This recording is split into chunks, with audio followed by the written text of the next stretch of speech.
The al-Hol camp is chaotic, desperate, and dangerous.It is home to the wives and children of the Islamic State group's foreign fighters, a tented city, with families crammed together, surrounded by armed guards, watchtowers, and barbed wire fences. The sprawling desert camp is a 4-hour drive from al-Malikyah, past the city of Qamishli, and close to the Syria-Turkey border, in northeast Syria.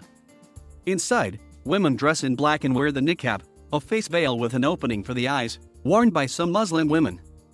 Some are aloof, while others are outwardly hostile. In a corner, near the small vegetable market, shielding from the scorching sun, is a group of women willing to chat. They are from Eastern Europe. I asked them how they'd ended up here, but they give little away, blaming their husbands for the decision to travel thousands of miles to join IS and live under a regime that tortured, murdered, and enslaved thousands. Their only crime, they insist, was to fall in love with the wrong man. It's a familiar story among the wives of IS militants, as they seek to disassociate themselves from a regime which was clear about its brutality and aims. Their husbands are either dead, imprisoned, or missing, and they are now stuck here with their children. About 60,000 people are held here, including 2,500 families of foreign IS fighters. Many have lived here since the defeat of the jihadist group in Baghdad in 2019. The women speak cautiously, wary of attracting any attention that could have dire, if not deadly, consequences. It's not the guards they worry about, it's the other women, the hardliners still imposing IS rules inside the camp.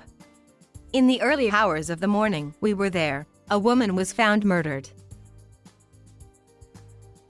Violence and radicalization in the camp is a major issue for Kurdish-led Syrian Democratic Forces, responsible for managing the camps. Dr. Abdul Karim Omar, the de facto foreign minister of the Kurdish-led administration in northeast Syria, admits that in al-Hol, IS still rules. He says hardline women are responsible for much of the violence. There are daily killings, they are burning tents when people don't follow ISIS ideology, he says, and they are passing on those radical views to their children. And there are children everywhere, brought to Syria by their parents from Asia, Africa, and Europe to live under IS. There is little for them to do. Some of the younger kids aim rocks at us as we drive through the foreign sections of the camp. A passenger window smashes, the guards in the car barely miss a beat. This is normal. Other children are completely passive, staring blankly as they sit outside their tents. Most have lived through unimaginable horrors, constantly on the move as IS desperately tried to defend its territories across Iraq and Syria. Many have known nothing but war and have never been to school. Some have visible injuries. I see boy with an amputated leg making his way across the uneven and dusty terrain. All have been exposed to trauma and loss, with most children missing at least one parent. To deal with the growing violence in the camp, there are regular security sweeps. And that's not all. Older boys are also viewed as a potential threat. Once they reach adolescence, they are moved to secure detention centers, away from their families. When they reach a certain age, they are a danger to themselves and others, so we have no choice but to build rehabilitation centers for these children, says Dr. Omar. He says they keep in contact with their mothers, though the International Red Cross. To the north of al-Hol is Raj, a smaller camp, also housing IS wives and children. Violence here is less frequent.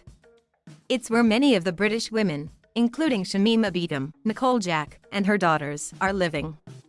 The camp is divided by wire fences. I meet a group of women from the Caribbean island of Trinidad and Tobago, which had one of the highest rates of recruitment to IS in the Western Hemisphere. One has a son aged 10. She took her children to live under IS, and after her husband was killed, they stayed under the regime until the end. She's heard of older boys being separated and is now scared this could happen to her child. The older he gets, the more she worries. I sit and every day he gets older, every day goes by. I think that maybe one day they might come and take him, she says. Nearby, her son kicks a football around with his younger brother and sister. His father was killed in an airstrike. He tells me that he would miss his mum if he was moved away from her. Sanitation here is basic. There are outdoor toilets and shower cubicles, and drinking water is shared from tanks, something all the children complain about. There is a small souk, or market, in the camp, selling toys, food, and clothes. Each month, families receive food packages. Clothes are provided for their children. Some live in blended family units. Under IS, a few of the women shared a husband, and those bonds have endured as they share childcare and domestic chores. Many children attend a makeshift school run by Save the Children. We hear a lot of stories, and none of these stories are positive, unfortunately, but our hope is for them to be able to go home and live a normal childhood and be healthy and safe, says Sarah Rashdan from the group's Syria response office. We've seen a lot of behavioral change. We saw that they were drawing pictures of destruction, bombardment, and war, but now we see that they're drawing more positive images of happiness, flowers, homes. However, it's not clear how these children will get out, or what their futures hold. Some Western countries view the wives of IS foreign fighters as a threat to security. Many of the women deny they are a security risk. Yet there's a reluctance among them to discuss IS victims, the thousands of Yazidi women who were enslaved by the group, or the perceived opponents of IS, those they considered heretics, who were murdered or killed fighting the group. It's commonplace for women to say they didn't see any violent IS propaganda. Despite living in the caliphate, many claim to be unaware of the beheadings, massacres, and genocide committed by the group.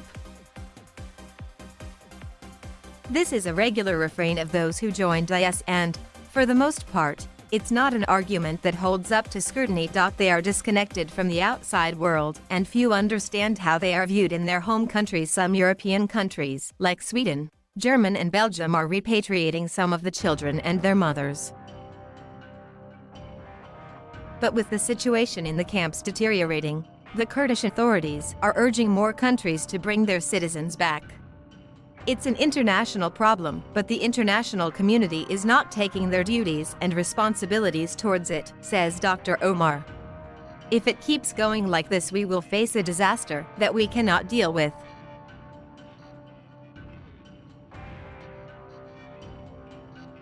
Thank you for watching. Please subscribe.